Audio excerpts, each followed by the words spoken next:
Okay, we're talking about legal cheats today, and that's those marginal gains. When they add up, you can actually make quite a significant advantage and get one over on your competitor. But don't worry, no actual cheating was performed in making this video. Ready for a run, Fraser? Yeah, ready. Let's go.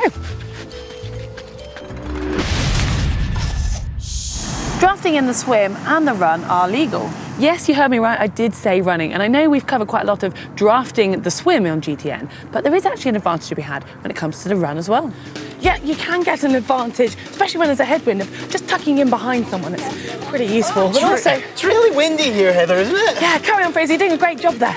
Anyway, you can also quite enjoy having someone to look to catch, or even maybe using someone on the course to help pace.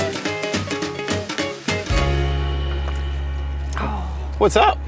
Ah, it's really warm. Oh. It's like tastes all plasticky. You see, I put my water bottles in the freezer. Now, this was a tip I was given at Kona, because if you can freeze your water bottles overnight, pop them on your bike early in the morning, you're gonna have really nice cold liquids.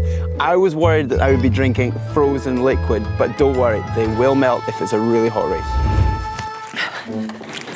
Oh God, you gotta go, you just gotta go. That's so frustrating, I'm wasting so much time. Oh, I wish I'd listened to Fraser.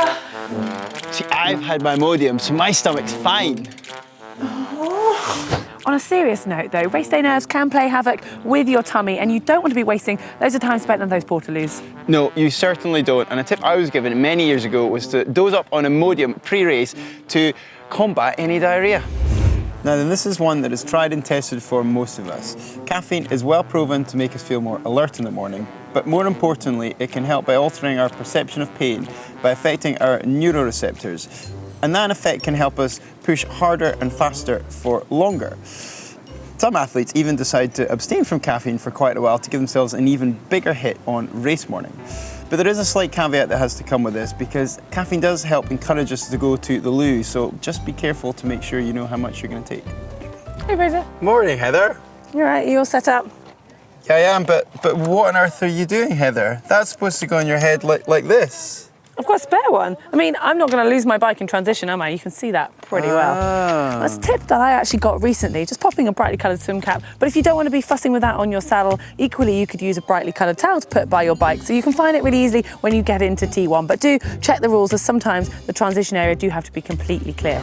If you're doing a race that lasts an hour or more, you want to maximise your carbohydrate absorption. And it was thought in the past that from standard gels or energy drinks, the most you could actually absorb per hour would be 60 grams of carbohydrate. But actually now there's been some research that's found with a certain combination or ratio of fructose to glucose, your body can actually manage to absorb almost up to 100 grams of carbohydrate per hour. So it's worth considering what type of nutrition you're going to be using for your race.